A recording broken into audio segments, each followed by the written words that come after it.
Welcome, boys and girls, and fans of all ages. It's your boy Marcos, aka at the Sunset Kid.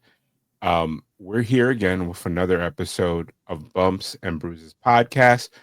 Join this time we have the full team. We have to my left or right, aka Derek, aka Bama, 1392, who hopefully will keep on talking like me and him talked last time.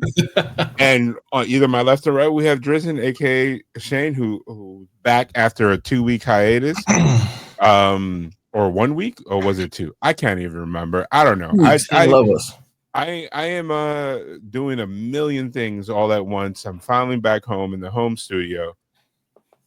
What's up, guys? How you guys been? Busy. You've been gone. I'm gonna let you go first.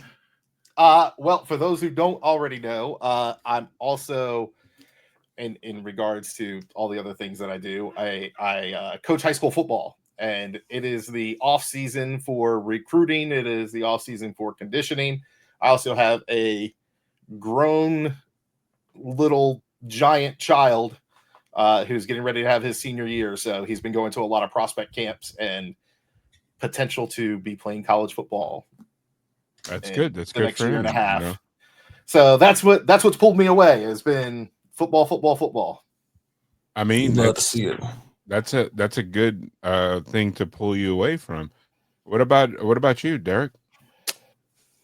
Man, just work. That's really it. Nothing special on my end. Watching wrestling, going to work. So nice. So what's going on with your lighting there, Shane? Man, you're a lot darker than usual, friend. I got a tan. No, I'm talking about the background lighting. This guy. Look, we can. There you he go. said he'd been outside. I like the darkness sometimes. But first of all, it wouldn't be us if I didn't tell you guys about what I'm wearing today. So today I am wearing a Marcos 3D printed Penta fan chain, and I'm also rocking the Cero Miedo Penta direct from Mexico to you when he was a free agent with the Mexico Penta Cero Miedo jersey logo, which I also have somewhere around here. You know, just bringing a couple pieces back, you know, here and there. As you guys know, well, you guys, my two co-hosts, is that I've been purging quite a lot, and I find a couple things that I'm like, I'll keep, and the other stuff was like, I'll either donate or sell. So, yeah. So we have not that much wrestling to cover, unlike the last episode when me and Derek had like a sprint through like 19 shows. Yes. To talk about. We only have, I believe, SmackDown and Monday Night Raw. So who wants to open up and tell us about SmackDown? I love the fact that Derek talked a lot last time. So I'm gonna just try to play the background on this episode. So Derek, tell us what happened on SmackDown, dog. And you know, we ain't gotta hear the full results. Oof. You know, the opening and the closing, or Shane. Do you have any thoughts? Take SmackDown. I'll take Raw. Okay.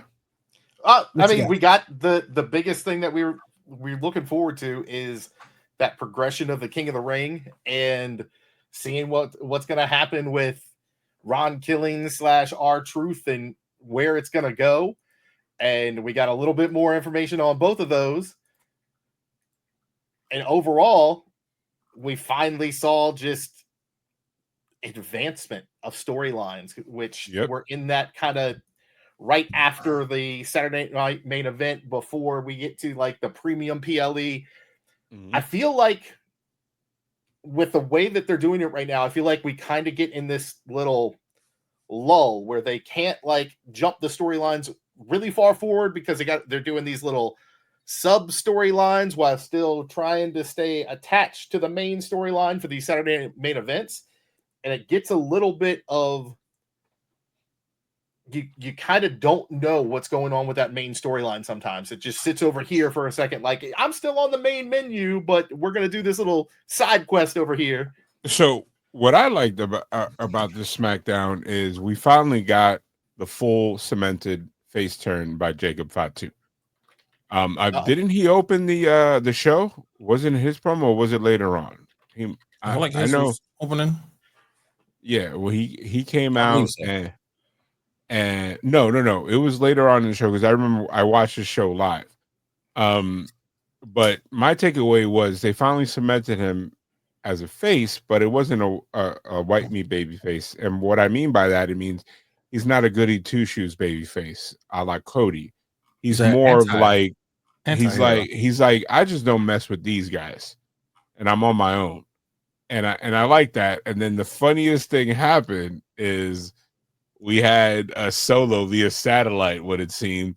And then it kind of like you had like they were trying to copy and paste the look that Seth's faction has, like where they look cool, and then what's his face, JC looked like a cornball when he's in the background, like look. It was just like, but so the big thing about this is that we have a full character of Solo Sikoa, and he's outside of Jacob doing Jacob things. He's been literally the driving force in this feud, and it's like he's showing a complete different layer that we didn't know about. It was like before Sammy became a heel. Do you guys remember the Sammy used to come out and just like shake people's hands and then just sell the like, oh, I'm doing a comeback. And then like after, this is like Solo is getting his Usi moments in now. You know what I mean? Like he's showing the crowd like who he is and how entertaining he is, to the point that at some point he's gonna start cracking talent on air. Like, you know what I mean? Like, and then what I like about you mentioned the King of the Ring is that they're like, we're not doing a million matches. We're doing 3 rounds. It's 4, 4, 4, 4, and then 2, and then 1 match. And initially, I didn't think I was going to like that, but I definitely love it. I love it. Yeah. At first I was like, why are we doing these fatal 4-ways? Like, you're getting rid of everybody too quickly. But no, I think it's great. And to my point of what I was saying earlier, it progresses that storyline. It jumps us into it quick without having like months and months of we're going to King of the Ring. So I definitely like that. And speaking of the Solo thing, one of the parts that I really enjoyed in that back and forth was when he hit the old dad move of I brought you into this world and I could take you out. Yeah, which is hilarious. And it's like I think, like, at first I really just wanted Jacob to turn so he could move on, but this was actually, it's been a fun ride. Like it's crazy. People talk about like, oh, the bloodline gets a lot of TV, but it's like then you see the chemistry that they have. Then you see like how they mesh well together. And then, you know, the rumors online circulated that, you know, that the big little brother of Tonga was gonna show up, and that's Hikuleo. And then I'm glad he just did a dark match debut. I'm glad that they didn't, you know, which means that WWE is testing the waters, like they're trying to make sure that he's gonna be TV ready. Yeah. And I know he took on enhancement talent, and apparently the reaction was good, and he looks great. You know, they still have kind of like the similar costume that he had, or excuse me, wrestling gear that he had in New Japan, but it looks a little bit better quality. But that was pretty cool. But actually, what happened is Cena came out and talked about, you know, the Mount Rushmore and of wrestling, and he basically came out and talked about how he baited Punk and all this stuff, and I liked it. And but then you had, what threw me off was Cody come out, and Cody has inserted himself in a bunch of storylines in these last couple of days. He came out and he basically had the confrontation and all this stuff, and then Randy came out and said he's determined to get another title shot. And then, of course, LA Knight came out, which said, and basically like I should be still, and you know what I mean? Like like I'm the person that's gonna get it. So this was by the numbers. Wasn't really that great of an opening segment. Well, and with that opening, then we got the Ron Killings run in, the first Ron Killings showing up to attack Cena. Yeah. And so while these aren't amazing, I do kind of like, because we ended up seeing something similar on Raw. I do kind of like the energy that they bring when they just like, here's a star, here's a star, here's a star, here's a star. It can be overbooked and you can do it way too much. And I think SmackDown didn't do it as well as they did on Raw, but it definitely kind of ups the ante when all of the people that everyone cares about right now are just constantly coming out and you're like, oh shit. So here's my concern, and I wanted to bring it up to see if you guys felt the same way. Isn't this like Cena Punk giving us like a Blue Tista vibe? Like the crowd wants to see Cena versus R-Truth, but the actual title match is going to be Cena Punk. And although we're going to get the payoff match this week on SmackDown, I don't think that's going to satiate the hunger to see R-Truth, beat Cena. Like, even if it's somehow CM Punk interferes or whatever have you and Cena gets pinned, I don't think the crowd is going to be happy with just that. Like, no. I think this under storyline has enough gain and traction that it might upend the what I think is going to be a great match between Cena and Punk. What are your thoughts on that? So I do agree with you with the fans not being satisfied on the CM Punk, or not CM Punk, on the Ron Killings and John Cena match that we are going to get. I think fans would have rather had that at Crown Jewel. The Bautista thing you're talking about is when he won the Rumble. And then everybody wanted Bryan. Yeah, everybody wanted Daniel Bryan. I mean, he got into the match eventually, but you know what I'm saying, the initial match we wanted was Daniel Bryan. So yeah, I definitely agree with you on that one. To touch on the CM Punk thing, CM Punk said he would never go to Saudi though. But they made it they made it in a heel way. If you remember the Raw that we covered last week, he basically heel Cena was like, the only way for you to like the title match is going to be in Saudi. If you want it, you're going to have to come there. So he basically, and I think when Cena, like at a certain point, you're going to get a promo where Cena is like, you chose your desire over your moral code. So, and I think a lot of people, like internet wrestling community, the whole, I think people miss that. So I'm really glad that you said it, because I think so many people missed that. And I thought I was kind of grasping at straws with it, but I'm glad you had the same thought. No, it's like people are like, oh, CM Punk is a hypocrite. I was like, no, they're using that as a storyline. And then and I think John Cena will win, even though I don't want him to, but I think logic says that he's going to win.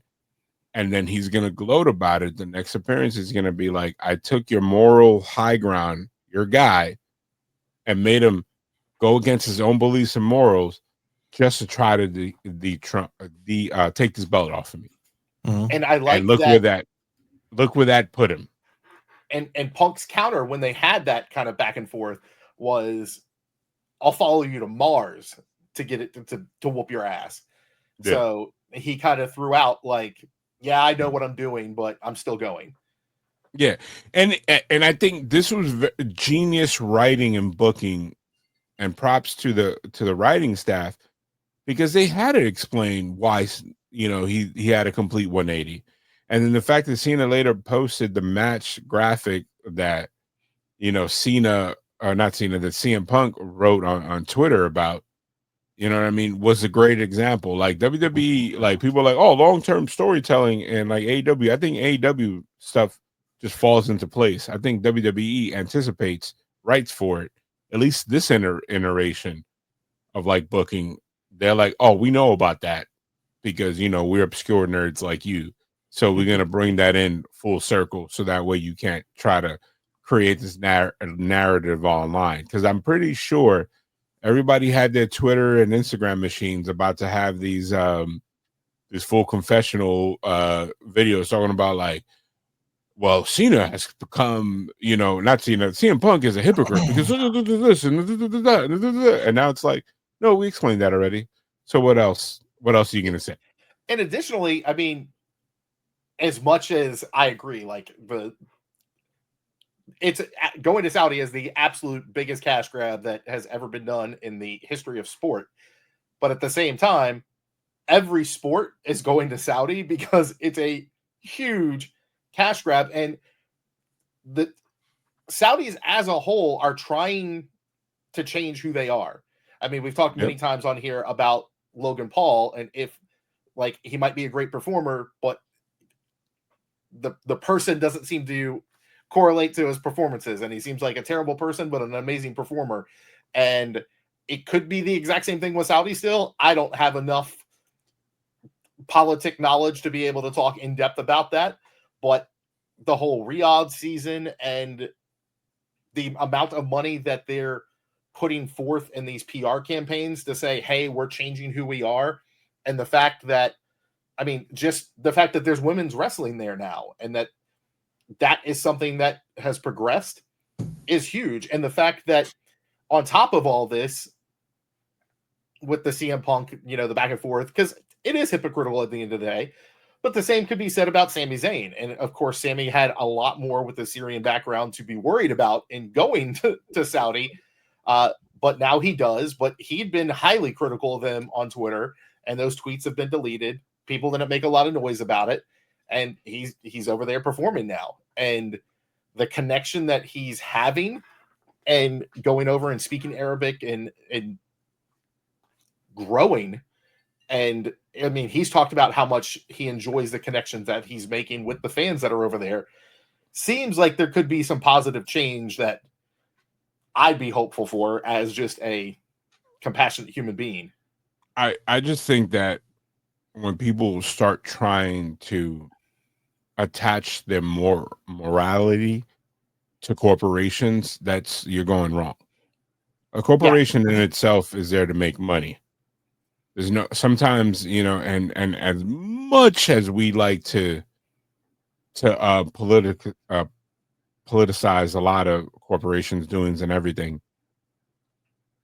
when the heat dies down, there's only a handful of people that actually stick to their guns. Like, or the whole Target thing. Remember when nobody was buying at Target? And I see the same people that posted on Instagram. I have no opinion either way. I'm just like, I'm lazy. I'm like, I try to have a moral high ground, but it's like it's so hard. It's so hard for you to like I just think every corporation is nefarious, including WWE. And at a certain point, you're like, where, like, what is the stop? Where's the stop? You know what I mean? Like, and I think we're at a point that now WWE is doing it when it's cool to do it. UFC does it, boxing does it. You know what I mean? I'm almost certain there's going to be an NBA game there or a baseball game or something. So all that is coming. Yeah, so there's no doubt. What is your thoughts on that, Derek? Like, do you particularly enjoy the Saudi events, or you just look at it as another PLE? It's a filler to me. Like outside of like what they did last year with the like them crowning a crown jewel champion, it's a filler pay-per-view. Ain't no titles changing for real. Do you think this will be the time, if there's a title change, that it can happen and people won't bat an eye? I feel like Cena got too many days left to not be champion, so Cena ain't losing as far as he goes. Now when it comes to like Becky Lynch, her match, it could. They won the tag team titles and lost them the next day. So I mean, do you believe that the WWE be bold enough to have like Seth cash in? Maybe attempt. Not a full cash in, but an attempt. Why not? We ain't seen it yet. I mean, it's been a few weeks. Okay. So And I'm intrigued about what we talked about. What I brought up last week is that I could see John Cena losing to Punk and then Seth cashing in immediately on him. Now, but that's because it's a good storyline because they hate each other. Yeah. Oh. And then them having a match and John Cena getting inserted by some way, shape, or form. Getting it back? Yeah, because again, it is based on the Cena character that we have now. Mm-hmm. We could have CM Punk and Seth Rollins try to destroy themselves. You know what I mean? And then go move for move, and then John Cena come in and roll one up and 1, 2, 3, and then talk about it afterwards. And then leave. Yeah, talk about it afterwards. Like, these guys, like, this is why I'm the greatest of all time. These guys are arguably top tier, but they couldn't focus on the prize. They let their emotions get in the way of what the prize was. Mm-hmm. I am not like that. I come in, I was focused, and that's why I'm the 18th time world champion and the greatest of all time. I think people be like, oh, that'll be stupid because then you waste the cash in. It's like, no, that'll be great because the cash in is supposed to push a storyline or make the wrestler. It's obviously not going to make Seth because he's already a made man. He's a first ballot Hall of Famer. I don't give a shit what you say. Like I was saying that back when him and Finn Balor were defending the IC belt when Brock Lesnar took the ball and went home with his belt. Mm-hmm. Like, you know what I mean? I was saying that back then. But I don't know, man.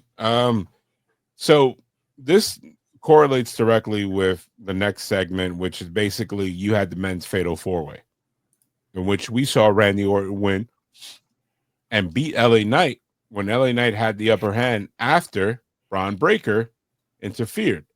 Now, knowing that what we know post Monday Night Raw, are they giving us these group of men versus Seth's team or individual feuds?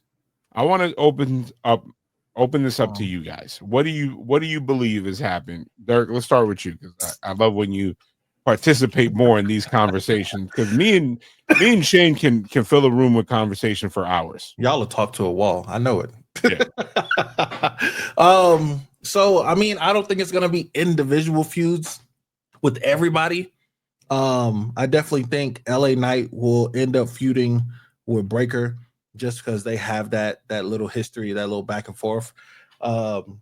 If anything, if it's something that involves everybody, then yeah, it'll probably be like a team versus team type of thing. Not like on some SummerSlam type shit, or not SummerSlam, but Survivor Series type shit. But like it'd be that kind of little vibe. So can you see a tag match happening at SummerSlam? And I'm intrigued that Penta's involved. Ooh. Like he inserted himself last night. It seemed like everybody trying to get a piece. That's what I referenced earlier with the end of Raw was almost like the WrestleMania 40, where it was just like, oh, there's another one. Yeah. WrestleMania 40, yeah. So yeah, I can see a 3-on-3 tag match, a 6-man tag with who we put Penta, LA Knight. And it was I believe Sammy. Yeah, because I was like, but then you have this thing with Sammy is he has that storyline with Karrion Kross. I can't wait. And I think that might, and I hope it's not true, but I think that might be a la like Edge, where they're gonna have a match and one is gonna leave. And of course it's Karrion Kross. Or hopefully they might have signed them secretly. Who knows?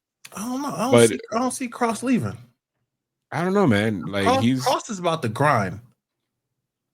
But like he would, like, if rumors are true, his contract is expiring, and apparently WWE has not extended an offer. He hasn't outright said it, but like he's been very cryptic on Twitter, and the fact that you have guys like Sean Ross Sapp reporting that, as far as you know, there hasn't been a deal in place, and you know that could be done by WWE. intentionally, but they've also have squashed rumors by like having Drew McIntyre pretty much announcing that he resigned. Yeah. You know what I mean? Like I don't know. It's like it's intriguing, but it's also I couldn't tell you what the hell is happening. But if they get rid of Cross, I think that'll be a waste, bro. Cross has told so many stories without stepping outside of Gorilla. Yes. From just the little conversations he's had with everybody within the past 6 months, probably longer, maybe shorter, who knows? But the stories he's told with everybody he's talked to, the way he kind of pulls that little mind control of having that same hairstyle of everybody he talks to when he has the segment with them, bro. Cross is a genius. They just ain't using him. And it's crazy because in NXT, he was dominant. That was Killer Cross. Where's that at? And that's what I don't get with Triple H running creative at that time in NXT, and now running it on main roster. Why are these superstars that you were pushing back then, why are they not getting that same? Well, he's running creative, but you got to think about the people that are doing the shows are the producers. Like, isn't SmackDown completely Paul Heyman, and then Raw is forgot who runs Raw. I know it's somebody else, some big name. But it's like one of those situations that maybe they're like Triple H is like, hey, let's do this, but he's not like, I want this guy to be pushed. It's like, hey, let's include him more, and they're like, let's give him a segment. Like, you know, at a certain point, we'll pull on that string when we need to, when we absolutely do. And like, I feel like Sammy and him have been pushing for a match for months, right? Yep. Like, I feel like this is the third time that Sammy challenged him. Like, I thought they already had a match, but then I look back and they never did. I don't think Sammy's challenged him. I think they've bumped heads backstage multiple times, but not a I want to see you in the ring type of situation until now. But like I said, I feel like that match is gonna cook. If they get the time slot that they need, it's gonna cook. Yeah. So what I assume was your favorite SmackDown match because of the result and the participants. What did you think of the fatal 4-way for the women's spot on SmackDown? Oh, you're talking about the come on, man. You know what I'm talking about. I'm talking about the Nia Jax, and Jade and Piper match, dog. Like, come on, man. Like 3 out of the 4, I was cool with winning. You know what I'm saying? If Michin would have won, I would have been here for it. I wouldn't mind seeing her get pushed. I liked her when she went back to NXT and she was out there doing damage. And I like her and B-Fab with their little weapons that they're trying to get to fuck everybody up. I think we're close enough that I could kind of tell. I feel like I have my picks of who's going to take it. Who's going to be at the pay-per-view in the finals? Oh, who do you call? I'm calling Asuka and Jade. With Jade going over? No, I don't know. It's too close to tell, dog. He said, "Say yes." No, nah. It's too close to tell. And I also got Randy Cody in the finals. You think Randy? Yep, Randy Cody. I think that's where they're going. And I don't know. Randy will have to win. Does he? You got to run him and Gunther back, bro. No, but I think the way they're doing it is you get to pick the champion that's on your brand. Yeah, right? I don't think you get to pick any champion. I think you get the shot. Yeah, but isn't he on SmackDown? Is Randy on SmackDown? Randy's been on SmackDown. I mean, Randy was just on Raw, so I mean, but he explained that the reason he came to Raw is for the opportunity. But he was a SmackDown star. So I'm not gonna lie to you. Well, I mean, if that's the case, if Cody wins, he has to go because Cody's on Raw, right? Yeah. No, Cody's on SmackDown too. I thought it was 1-1. Okay, yeah. No, because the Fatal 4-Way with Cody, which was the finals of Friday SmackDown. Yeah, was Cody, Damian Priest, Andrade, and Nakamura. Yeah, but we knew none of them was gonna win. But at the same not time, with Cody in there, unless there was some screw job for Cody that puts Priest back in the main event. But Cody has not been in the middle of stuff. I don't think John Cena was going to interfere with that. No. Right, that's what I'm saying. Unless there was some screw job to set up something new. I honestly think but those being my picks, I don't know who can win out of that. I think, do we give Cody, because then it's going to have to be at SummerSlam, and then in my mind, I don't see Cody beating John Cena. No, and then I don't think that the WWE wants to put Cody in a situation where he loses back to back to Cena. You know what I mean? And then I think that if Cena beats him, he's gonna have to beat him clean, or they're gonna have to do an angle where The Rock actually shows up. I feel like, and I don't know if you to believe the rumors, I don't know if that's even possible anymore. Yeah, I know. It's at crazy. least right now. Maybe it is towards the end of the year.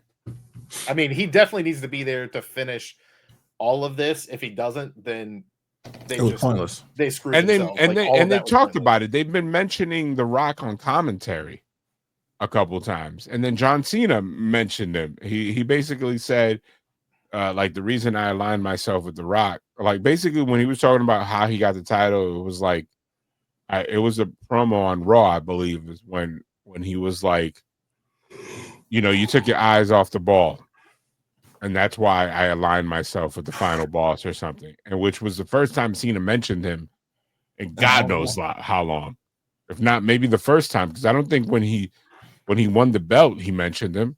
No. So talking about that King of the Ring tournament, which I know, Shane, you mentioned earlier, you like now that it's less matches. I don't know how I feel about it. Because unless they're going to come back and make it a one night only pay-per-view thing, this is the best way to do it. Yeah, I agree with that. Like, there's so many PLEs, and I know the likelihood they'll make it an NXT PLE, but you have the space for a main roster PLE. Eliminate Night of Champions. Like, hell, give us this entire pay-per-view, just straight old school King of the Ring in Saudi. I know they've had the finals there, but give us the whole pay-per-view. Have wrestlers they're more than capable of wrestling multiple times in one night. And then, still have a badass, championship match at the end. Like, you could give us that. Isn't that what but I guess nobody likes tournaments anymore. Nobody has a tournament that's a pay-per-view anymore. Every tournament is drag on across weeks or months. Oh, and AEW tournaments are like 6 months long. And then they're a little bit quicker than New Japan, but they're like, New Japan is the one like the G1 starts in like June. Yeah. And it doesn't end until like October, and then it's like, oh, okay. Like, unfortunately, the American fans don't have that. Not that attention span. We don't have the patience. Yeah. No, not at all. Not even the attention span. We don't have the patience. Go ahead and give me some new storyline. Yeah, and we don't have the patience to go to a pay-per-view or an event and watch tag matches, which New Japan does all the time. Like, New Japan will have 3 fire like one-on-ones, and then the rest is like all the other stars grouped together with their factions in what is a meaningless match. You know what I mean? So I will say, I don't dislike your picks because it's hard, especially with the men's. In my opinion, I don't think you can go wrong with any of the 4 going over. I don't think it could be. I don't think they do a disservice to anybody. At that same time, I wonder if this isn't the time that we finally get the Sammy flip, and not necessarily going full heel, but finally like, all right, Jay's in the corner. I've got to kick him and listen and like follow through on what Karrion Kross was saying and do this for myself. And then pins Jay and gets the shot. No, but the thing is I don't think Sammy makes it to the final. There's no way Sammy's going to beat Randy Orton. I don't think he's going to beat him. Orton is at that echelon And the fact that he came out and cut a promo saying that he wants another title shot, that to me, that's where I'm like, okay. If he was aloof and just kind of coming out for a match, then I could see him. But he's like engaged. You know what I mean? Not like his 13-second Rey Mysterio match from a few years ago. Yeah, it's like, you know what I mean? It's like when he's involved in the storyline and he's actually cutting a promo. Think about that. He typically wins. And I like seeing Randy reinvested in everything. Like it's fun seeing. It looks like he's having fun, and that's fun to see too. Not as much fun as RK Bro, because I mean he was smiling. He had a mustache. He was loving it. But that's, I mean, the last couple of years for him, it's like he's playing with house money, and he's just like, you know what? All these injuries and everything, I'm finally healed. I'm getting my last shot to do this. Let's just do it for fun. And I had a conversation with a friend of mine that, you know, it's like we came to the consensus, like he doesn't need it. He doesn't want a title shot. He doesn't need it. He doesn't need to be the main event of anything. Like, at least right now, I think next year when Cena's gone, then yeah, I think he reinsert himself as a dominant force, and I think they'll give him the title runs that he's been missing out, or maybe they approach him and he's like, yeah, I'm good. Like, you know what I mean?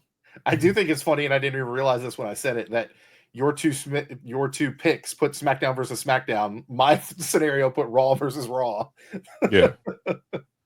Yeah. So I don't know, man. I think that they're doing the SmackDown versus SmackDown because of Cena.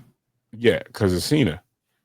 I think like, not that I don't believe Sammy. I think if Jay was still the champion, I think the Sammy would have been my logical pick. Makes sense. Yeah. So, but I think Gunther and Sammy, they're done. I don't think they're ever going to face each other unless it's a one-off, you know, storyline. But I don't think off of this tournament it makes sense. I think Gunther, his entire purpose is to either squash Goldberg, or I don't think Goldberg wins. I think Goldberg goes out on his. Nah, I think he goes out on his back. It's a retirement match, dog. He said you're last, right? I don't think he loses. I mean, he did. He said you're last like 4 times. Yeah, so it's not like you're last until I win the belt and then I'm on. Well, I think he goes out on his back. If we're jumping to that, this makes no sense. What? How does Goldberg just walk out and say, "You're last, I get a title shot"? Who gave him that? There was no, because apparently every veteran in the WWE universe wants to leave with the belt. This has never happened. They all have one title shot left. This has never happened any time. And even if wrestling was an unpredetermined sport, I would think that the company would do anything in their power to stack the odds in the current champion's favor, because you don't want to, because think about it, it invalidates anybody else that comes after. And then Goldberg doing this pretty much invalidates John Cena's entire run. Right. So that's why he goes out on his back, and he goes out on his back hard. I think Gunther makes him pass out. Well, so my thing was, he's like, last time you saw me in Atlanta, you cussed out my family. Well, why isn't this like an Atlanta street fight? Why is this a championship match? Why isn't Goldberg like, I want a no DQ fight against you. I'm going to whoop your ass, and I don't even need the belt. I just need to show you that you can't talk to me like that. Because then Goldberg could win. And then Gunther could have an entire storyline. He's like, no, I like, it was just an off night. Like, and give Gunther some more character play instead of just being dominant ring general. Since he did just lose to Jay, he could lose to Goldberg and then kind of do a little bit of the, like, I need to get back to who I am, and then start being like, just the excessive chops, just tearing people's chest up, doing all this stuff. And that, to me, would lead to a great opportunity for Dragunov to come back and throw those two together and immediately rekindle one of the best matches we've ever seen.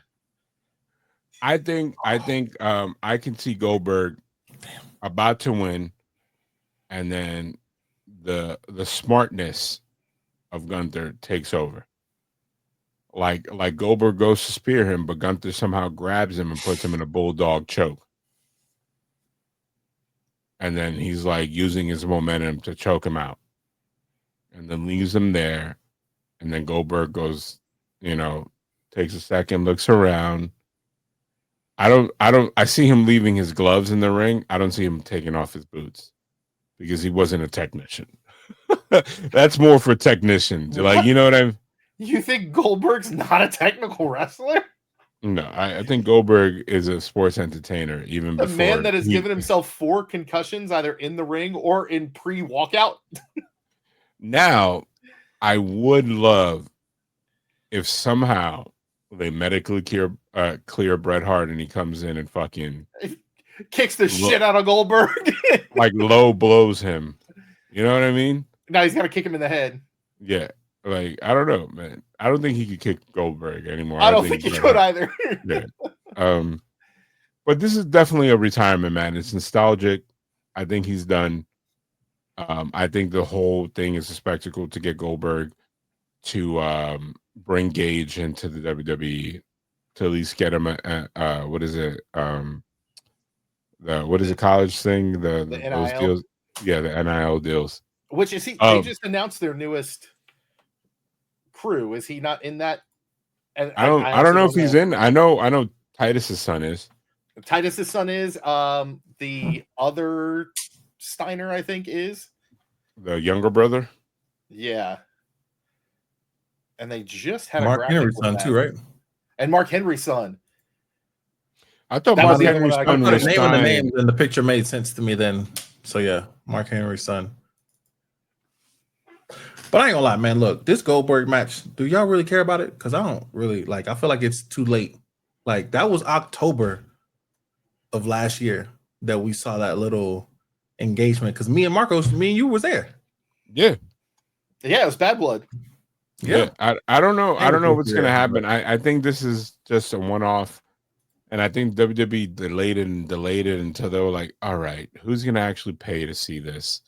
And then Saudi Arabia was like, Goldberg, yes, we love Goldberg. Bring him, please. Bill? Yes, Bill. We love Bill. He concussed himself multiple times in Saudi Arabia. I am shocked that this wasn't a Saudi match because it is a Saudi match. No, it's not. No, it's not. It's in Atlanta. It's in Atlanta. It's in Atlanta in July. That's Evolution time.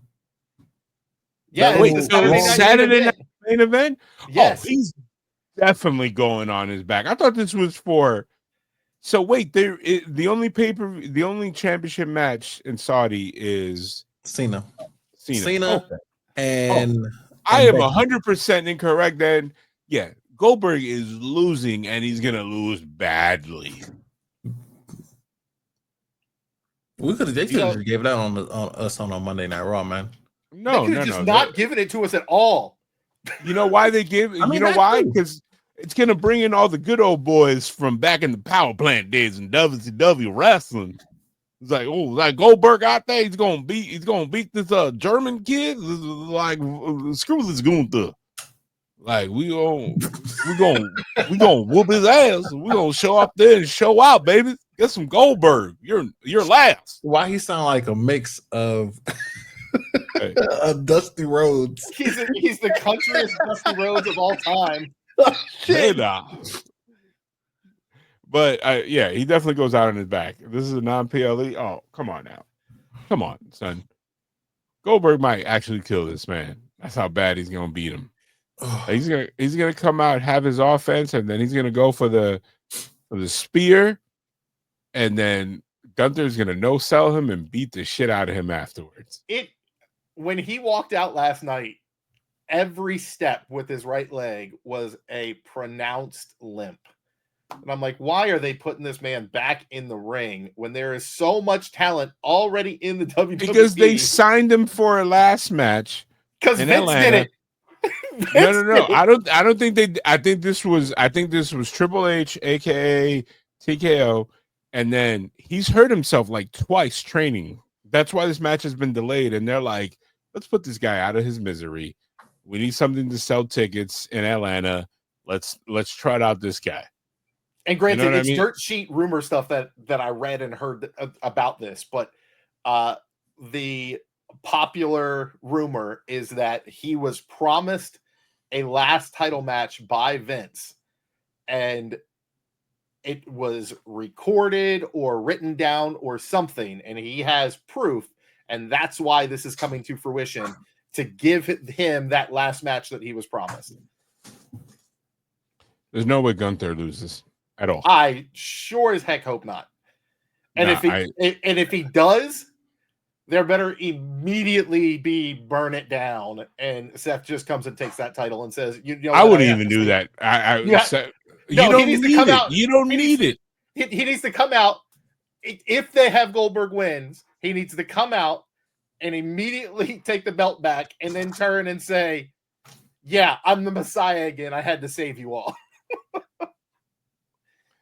But I, man, anything can happen. But anyway, so the finals are rounded out.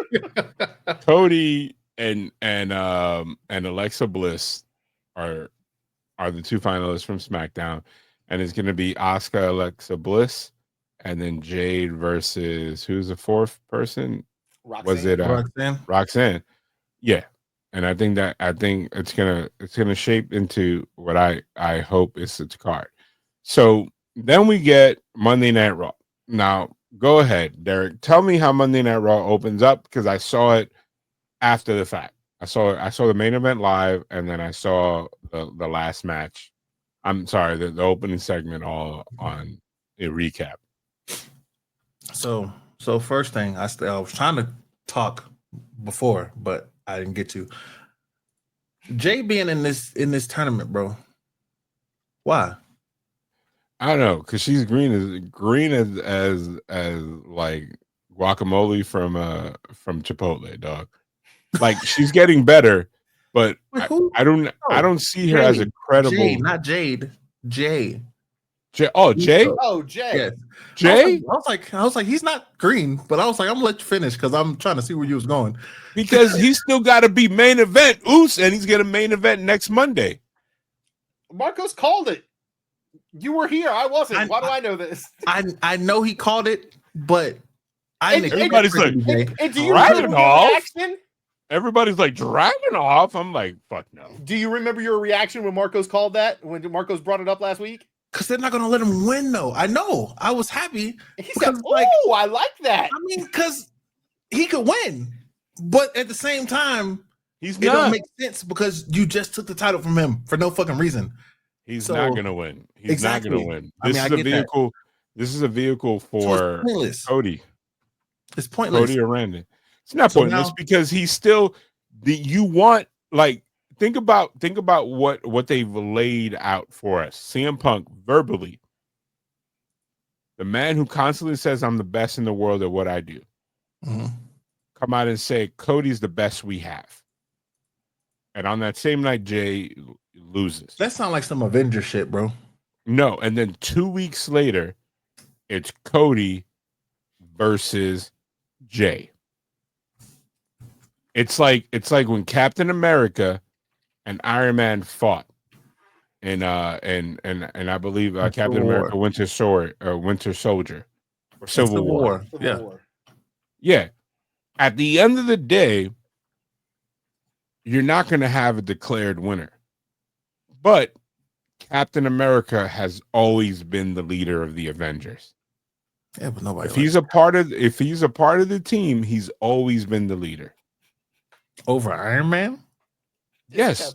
Over Iron Man? No, it's not. It's not better. It's in every comic iteration. Yeah, he's always been a leader for sure. I definitely agree with you on that. So, if Cody's the best there is, there's not going to be. If anything, they're going to put on a banger match, and then it's kind of like you having Randy Orton. You know what I mean? Like him winning next week. It's kind of like you are not putting anything. And Randy Orton is the Winter Soldier because they got history too. I love it. I love it. You know what I mean? Like it's one of those situations that, like, I forgot who Randy is supposed to be facing. He faces Sammy. Yeah. Like, Sammy's elevated by being in the match with Randy. Mm-hmm. And then nobody will bat an eye if Randy wins. No, not at all. And then, Jay losing, I'll be like, man, he lost. But then it'll be like, he lost to Cody, who they on TV said is their captain, their ace. Like, you know what I mean? Like, Hogan beat Macho Man a bunch of times. And nobody batted an eye. But everybody knew that if it wasn't Hogan, Macho Man would be that guy. Touche. I get what you're saying. I get your analogy. Okay. You know what I mean? So it doesn't do anything. It doesn't do anything bad for Jay's star because he lost to Cody Rhodes. You know what I mean? Mm-hmm. It's like if Jay wins, right? By some miracle of God, he wins. Do you think Jay versus John Cena will ever do anything? No. And then nobody's going to want to run back Gunther and Jay, because then that basically means that you're locked in for a 5-match series. Mm-hmm. WWE, I know they like to give you the same thing, but WWE's never done that. They've never given us 5 back-to-back matches with Sami Zayn and Kevin Owens, and they have a blood feud. Like, you know what I mean? Like I think Jay is going to quietly wait until Gunther loses the belt, and I think Jay, and that's when he's going to get his title shot. I still think Jay's going to still be a huge part of Monday Night Raw. He's their undeclared star. Yeah, he's the face of Raw. You know what I mean? Like Seth might be considered, but Seth is not the face of Raw. That's Jay Uso's show. And I don't know. I don't know what happened to him, but I definitely don't see him winning against Cody. But then, so we open up Raw, and what happens? Yeah. We open up Raw. Liv and Dominic comes out. Liv is talking her ish like she always does. She gets interrupted by Io Sky. Io Sky basically comes out letting her know that she the champ and that, if you want a title shot, you got to earn it. That's kind of how that segment went. That segment was a little weird. That segment? Because I thought it was going to lead to a title shot. Well, I think it was. But the whole give me the belt, I'm going to give you a second to wipe it off, and then you're just going to hand it to me, and I'm the new champion. Liv and Dom aren't that stupid, even if they kind of play up like, they're goofy, they do whatever.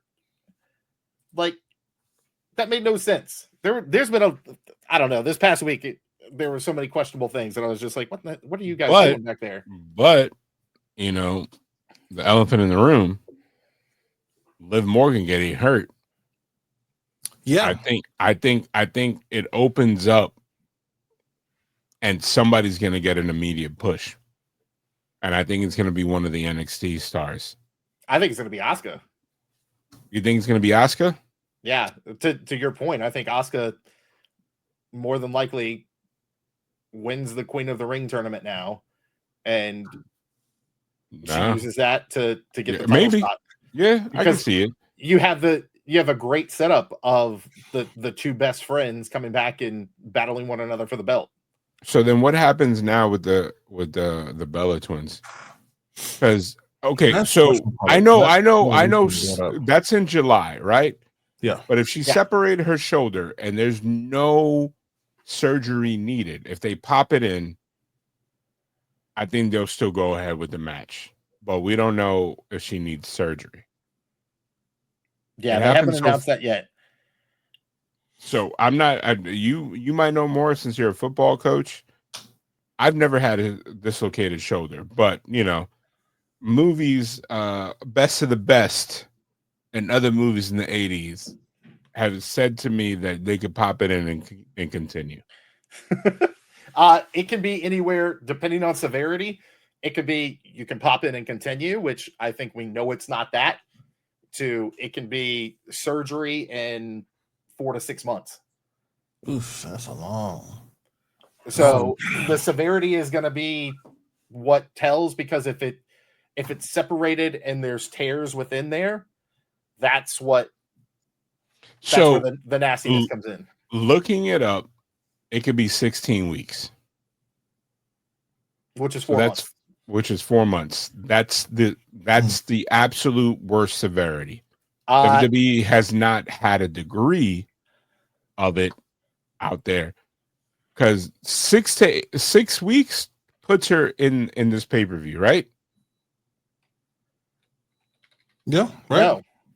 I mean, she would be returning for that. That would, I mean, that she would be returning with that. So, and to drive home what you were saying, so most of your functionality can return in 12 to 16 weeks, with full recovery in 5 to 6 months if it requires surgery. So WWE, and the fact that their entire job is to rehab when they're injured like that, probably lends itself to a 3 to 4 month recovery time if it's a surgery, but it can definitely push into that 4 to 6 month range. So then this puts the kibosh on your one-on-one dream matches. What happens to the Bella? Because I think this was full on leading to Bella's versus Raquel and Liv. So I think it gives more ammo and lets that grow even more in the dissension among the Judgment So Roxanne Day, because I think Roxanne jumps in. Okay. And then I think we start to see a little, like, if I'm booking, and then if it's true, it'll be like the first pay-per-view when you had an all Hispanic match that were women. Oh yeah. Shit. Damn. That'd be pretty cool.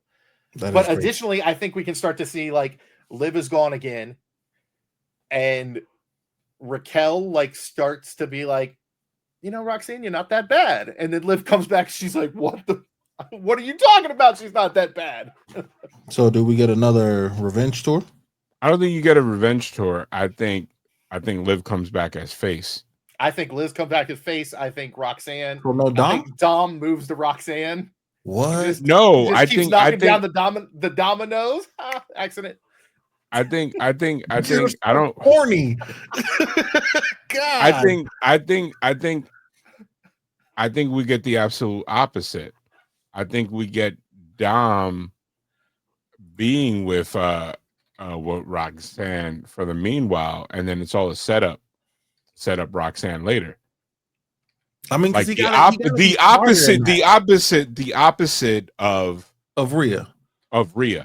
Because you gotta be smarter than that. You got caught up once. Right? He's not smarter than that. That's what they keep showing, though. That's how they play his character, is he's not smarter than that. That was the whole. I don't know. I don't understand. I think this might be a blessing and a curse, because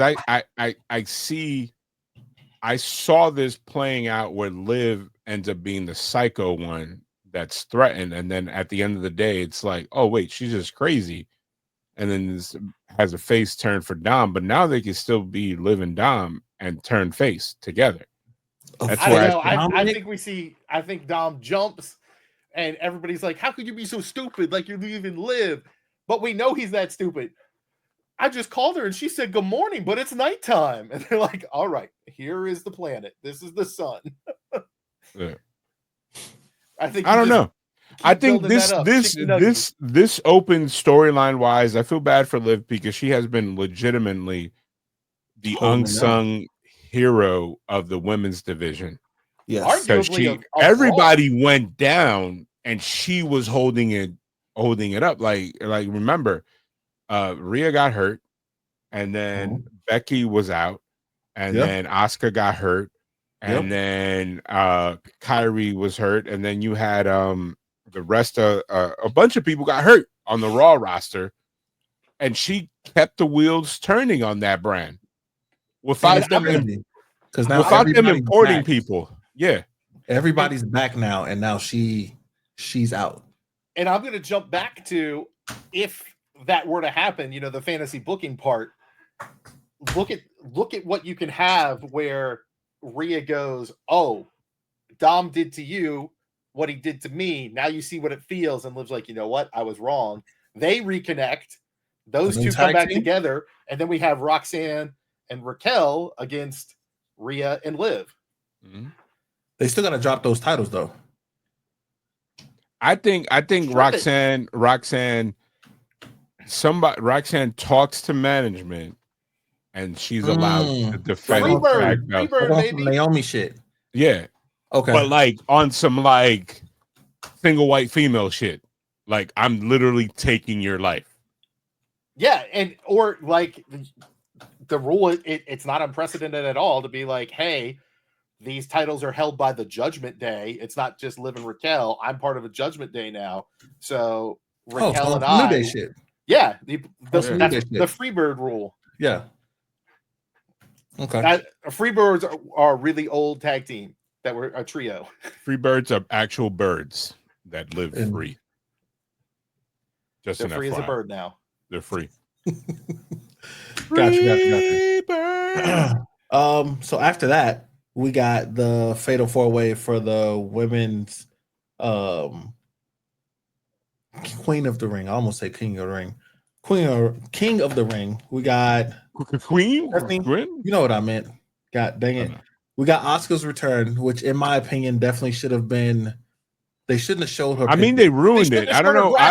They shouldn't have showed anything. So the graphic was on TV because remember I was live at the show when that happened. So it was on TV too. Yeah. So they shouldn't have announced her. They should have just had her music hit.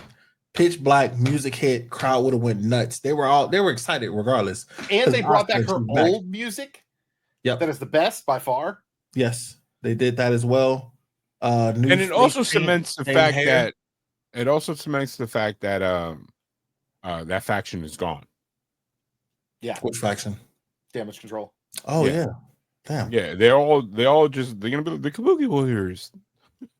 That's what they're gonna do. Everybody did split up, and then the person who was leading it after the breakdown with Bailey got let go. So. Or they come back as a face squad. Bailey comes back as an IC champ. Not with Damage Control. I think you can do it. I mean, it could happen, but I don't think so. You don't want it to happen. I don't see it. I think it's a waste of all the momentum that all of them have right now because Io has been crushing it singles wise. We know that Bailey got screwed over, for lack of any other term, for her IC title shot, that she's finally getting that shot now. Mm-hmm. And I think Asuka finally back. I mean, Kairi's the only one that's kind of left out, but I mean, she was just in a match that would have been a fairly high caliber match with Liv. Till she hurt her. Yeah.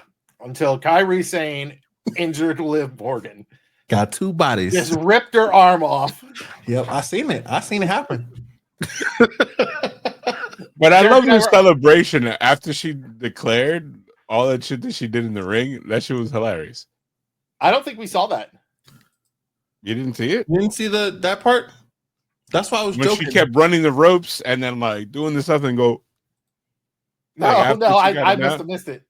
See, was it? Watch it. Was that live? Yeah, because we watched it. Well, are you watching on Netflix still, Derek? Yeah, that's the only way I watch. But Raw's on Netflix. No, but which feed? I was watching the UK feed. Okay, that's probably why. He probably I was watching the US feed. So as soon as Liv went out of the ring, we cut to commercial. Hold on. Because I got it up still. So US feed, as soon as Liv rolls out of the ring, right after it dislocates, like you can see where it hits, she rolls out of the ring and they cut to commercial. They come back from commercial and they just show Liv getting walked to the back and they say, we're really sorry to have to tell you that Liv Morgan has been injured. The match will not continue. So I'm pretty sure that we didn't see any of that like celebration. Could be true. Now I'm curious. I'm trying to pull it The up. best way for you to watch it is if you go on SRS's Twitter, somebody posted it there. Which I still haven't seen that part, so I definitely will. But I am definitely curious if we got that. I'll let Derek get to there. And then him realize that it was on the UK feed. I mean, it probably was. So there's the injury. Cut to commercial.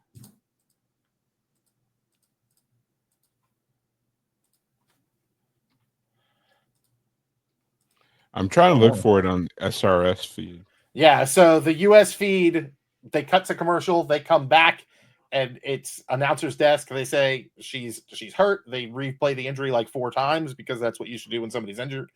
And then they show Liv being walked to the back by the medical staff, and that's it. While you look for that, did you guys see that StarCast is advertising Mountain Brown hitting you with the pounce for $96? What? What? It's a photo op. Go and no sell it. It's a photo op, and it's real. It's all over SRS's Twitter account. It's the funniest thing in the world.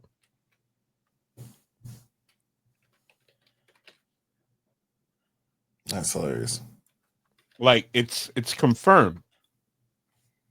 All right, I'm pulling this up. I want to see this. All right. So what was the next thing with Monday Night Raw? Because that match basically ended with Asuka winning. Who is it? Rhea Ripley came back and interfered in the match.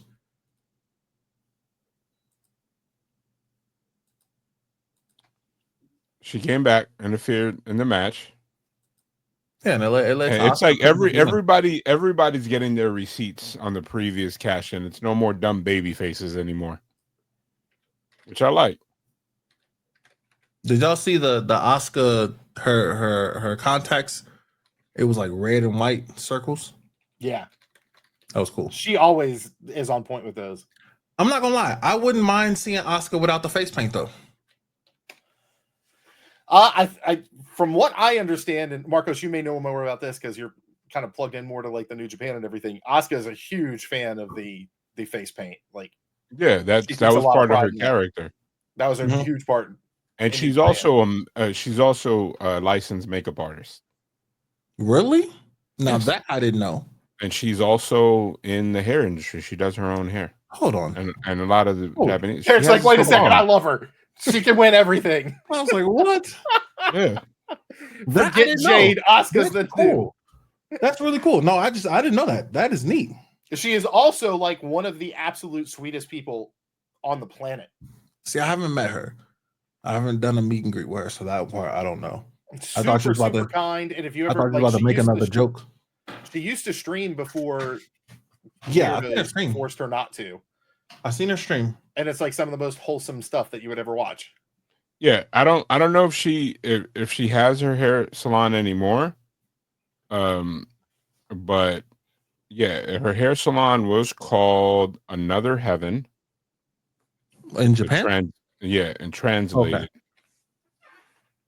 And yeah, she's a licensed what's it called? She's a cosmetologist. Yeah. Oh, that's cool. That's neat. Yeah.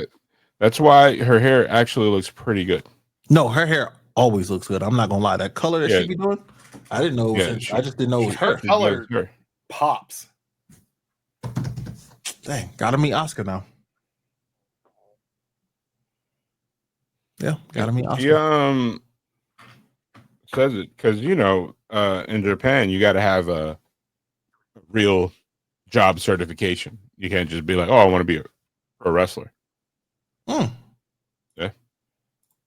What it says here. Wait. They released Shotzi? The Shotzi was in the release. I can't remember. She was gone a while back. Yeah. Well, you seeing that she's talking about it now? She just posted. So she is a beautician and has her graphic design agency. I don't know if it's still operating. Like, this is in 2006. That's crazy. Yeah. She had a hair salon. I don't know if she like worked it, but I know she owned it. She does know how to do hair and shit like that.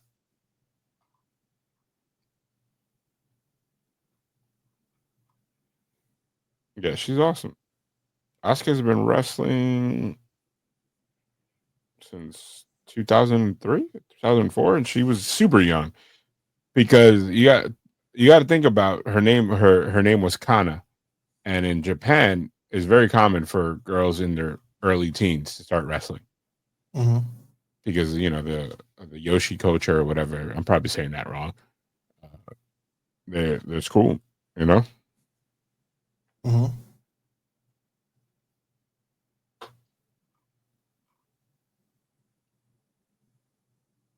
Man, and she signed a developmental deal with WWE. So she had a full-blown career in Japan, and she didn't get the Nakamura treatment. No.